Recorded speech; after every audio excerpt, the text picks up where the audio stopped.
سيدنا ونبينا وشفيعنا ومولانا أبي القاسم محمد اللهم صل على محمد وآل محمد وآله الطيبين الطاهرين المعصومين الخيرين الفاضلين ولعنة الله على أعدائهم أجمعين من الآن إلى قيام يوم الدين. أما بعد فقد قال الحسين في كربلاء حسين المني هل من ناصر ينصرنا هل من مغيث يغيثنا هل من ذات يدب على كرم رسول الله. دوسری محرم کو کربلا پہنچنے والا قافلہ چوتھی محرم کو فرات کے کنارے سے جس کے خیمے ہٹا دیے گئے. 7 محرم سے خیموں میں پانی موجود نہ تھا. شب عاشور کی مراد گزر چکی جس میں مائیں اپنے بچوں کو چھاتیوں سے لگائے ہوئے تسلی اور دلاسا دے رہی تھیں. اب وہ صبح نمودار ہوئی جب علی اکبر کی صدا سے اور اذان سے پورا کربلا کا دشت گونجنے لگا. ظہر کی نماز حسین نے سعید اور ابو ثمامہ سعداوی کی وجہ سے اطمینان سے پڑھ لی. جیسے جیسے عصر عاشور قریب ہوتا گیا حسین کے مسائل میں اسی قدر زیادتی ہوتی رہی اور ہر مرتبہ حسین نے جب بھی لاش خیمے میں لائی ہے تو پہلے جنگ کی ہے اس کے بعد لاش اٹھا کر لائے ہیں. بہت مشکل ہوتا ہے کہ زمانے میں خود شہید ہو جانا آسان ہے مگر اپنے پیاروں کی لاش لے کر آنا یہ حسین کی مظلومیت ہے. کبھی قاسم کا پامال شدہ لاشا لے کر آئے, کبھی علی اکبر کا لاش لے کر آئے, کبھی علی اصغر کی لاش لے کر آئے اور رباب سے کہا کہ لو رباب اپنی امانت دے لو. اور رباب نے بھی پلٹ کر اتنا کہا مولا جو چھوٹے جانور ہوتے ہیں ان کو نہر نہیں کیا جاتا ان کو ذبح کیا جاتا ہے. میرے لال کو تو انہوں نے نہر کر دیا. اجرکم اللہ. جب شہید ہو گئے تو ایک مرتبہ آپ حسین اکیلے کربلا کے میدان میں کھڑے ہوئے ہیں. ایک مرتبہ آواز بلند کرتے ہیں حل من ناصر ینصرنا حل من مغیث یغیثنا. ارے کوئی مددگار ہے جو میری مدد کو پہنچے, کوئی فریاد رس ہے جو میری فریاد کو پہنچے. ایک مرتبہ حسین نے جب کسی کو نہیں پایا ایک مرتبہ کہتے یا فرسان الحجا یا ابطال الصفا ما لکم ادعوکم لم تستجیبونی. اے میرے بہادروں کہاں ہو, اے میرے شہسواروں کہاں ہو, میں تمہیں آواز دے رہا ہوں تم جواب نہیں دیتے. لاشائیں تو شہداء تڑپنے لگی, آواز آئی مولا اب بھی جان نثار کرنے کے لیے تیار ہے مگر کیا کرے موت نے ہمیں مجبور کر دیا ہے. حسین پھر ایک مرتبہ نعرہ بلند کرتے ہیں کہ اتنے میں دیکھا کہ خیمے کا پردہ ہٹا اور زین العابدین اپنے ہاتھ میں عصا لیے ہوئے اور ایک ہاتھ میں تلوار لیے ہوئے باہر نکلے. حسین نے آ کر کہا بیٹا کہاں گئے رہے, کہا بابا آپ مظلومیت سے صدا دے رہے تھے, عصا کے سہارے سے رہوں گا اور تلوار سے جہاد کروں گا. لے کر حسین خیمے میں آئے, کہا کہ بیٹا اب ہمارے بھی جانے کا وقت قریب آ گیا. زین العابدین نے کہا بھائی بابا آپ کو اور یزید کے درمیان میں ہوا کیا صبح سے جنگ ہو رہی ہے. کہا الہ حبیب ابن مظاہر کہاں ہے, کہا کہ قد قتلا, کہا کہ عباس کہاں ہے, کہا قد قتلا, بیٹا سب شہید کر دیے گئے, کہا علی اکبر کہاں ہے. ایک مرتبہ حسین خاموش ہو گئے. شاید یہ وجہ ہو کہ زین العابدین نے اگر پوچھ لیا ارے میرا چھوٹا سا پیارا سے علی اصغر کہاں ہے تو کیا جواب دیں گے. اجرکم اللہ.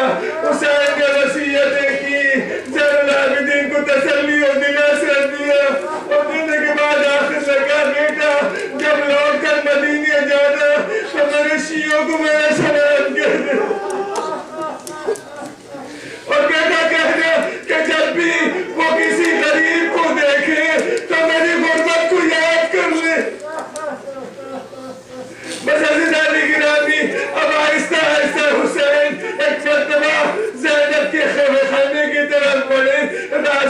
फिजा मिली।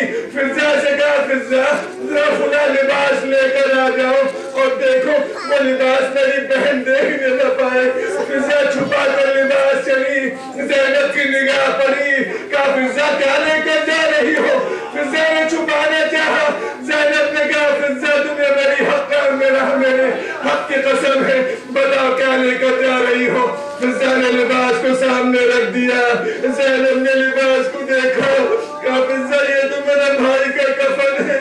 मेरी माँ ने कहा था कि ज़ैनब जब आखिरी वक्त में ये हुसैन लिबास पहन ले तो समझ लेना कि अल्लाह कर नहीं आएगा। ज़ैनब खुद लेकर गई, हुसैन को लिबास दिया। हुसैन ने लिबास को ज़ेबतन किया, जगह जगह से चाक करना शुरू किया। कहा भैया चाक क्यों कर रहे हो? कहा बहन ये मलाइन लिबास को भी मेरे बदन पर रहने नहीं देंगे, इसलिए जगह जगह से चाक कर रहा हूँ ताकि पुराना लिबास समझ कर छोड़ दे। जब हुसैन ने लिबास पहन लिया तो एक मर्तबा ज़ैनब से कहा ए बहन जा रहा हूँ, लेकिन ख्याल रखना मैं इमामत को तुम्हारे सुपुर्द करके जा रहा हूँ, इन बच्चों को तुम्हारे सुपुर्द करके जा रहा हूँ। ए बहन जरा अपने बाजुओं से रिदा तो हटाओ ताकि मैं उन जगहों के बोझे ले लूं जहां पर हसन बांधी जाएगी। ज़ैनब ने कहा भैया जरा अपना गुलूवन हटाओ ताकि मैं उस जगह का बोझा ले लूं जहां पर छुरी चलेगी। बहन ने भाई को कलेजे से लगाया, भाई ने बहन के बाजुओं के बोझे लिए और बहन ने गले के बोझे लिए। दोनों ने आखिरी गिरिया किया। अब हुसैन उठे रुखसत होने के लिए, एक एक बीवी आगे बढ़ी, लिपट लिपट के रोई। हुसैन ने एक मर्तबा सबको सलाम करना शुरू किया। ए फिजा तुम पर मेरा सलाम, ए रुकैया तुम पर मेरा सलाम, ए ज़ैनब कुलसूम तुम पर मेरा सलाम। सलाम करते हुए जब खैमे से बाहर निकले तो देखा कि घोड़े पर कोई मौजूद नहीं है। रावी कहता है नजर आएगा यमीनन व शिमाला, कभी दाहिने देखा कभी बाएं देखा। ज़ैनब समझ गई कि अब्बास रिकात को थामा करते थे, अली अकबर सवार किया करते थे, अब यहाँ पर ना अकबर है ना अब्बास है। ज़ैनब आगे बढ़ी, ए भैया अब्बास का काम ज़ैनब अंजाम देगी। एक मर्तबा हुसैन सवार हुए, अभी घोड़ा थोड़ी दूर गया था कि रुक गया। हुसैन ने कहा कि तू भी 3 दिन का भूखा और प्यासा है और मैं भी 3 दिन का भूखा और प्यासा हूँ, बस आखिरी ज़हमत है। अब मैदान में जाता हूँ, उसके बाद लौट कर नहीं आऊंगा, तुझे ज़हमत नहीं होगी। घोड़े की आंखों से आंसू आए, एक मर्तबा इमाम की तरफ देखा, जमीन की तरफ इशारा किया। क्या देखते हैं कि छोटी सी 4 साल की बच्ची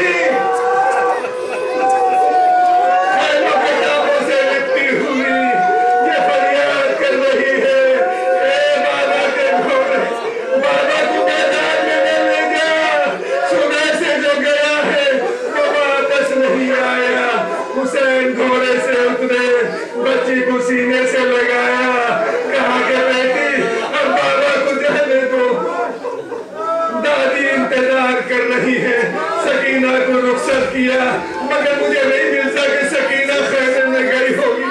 दरवाजे पर इंतजार में खड़ी हो गई कि बाबा तो गए हैं लेकिन लौट कर जरूर आएंगे। हुसैन ने इतमाम हुज्जत किया, जंग की 3 रोज के भूखे और प्यासे कहाँ तक जंग करते।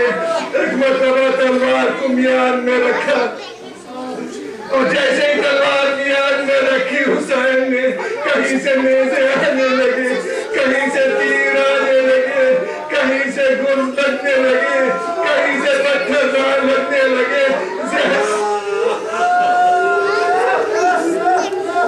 ज़हरा का लाल घोड़े पर झूमने लगा।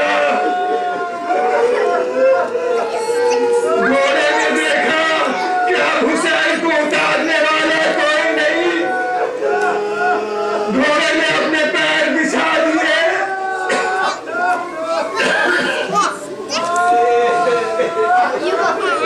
हुसैन का बदन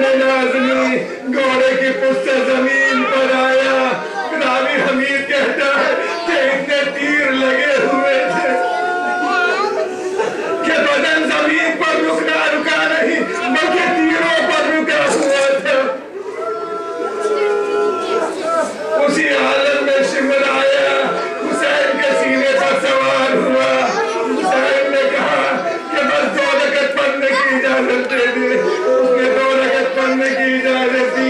बस अज़ीज़ान गिरामी, मसीह मसाइल पढ़े नहीं जाते जो मेरे मौला से गुजर गए।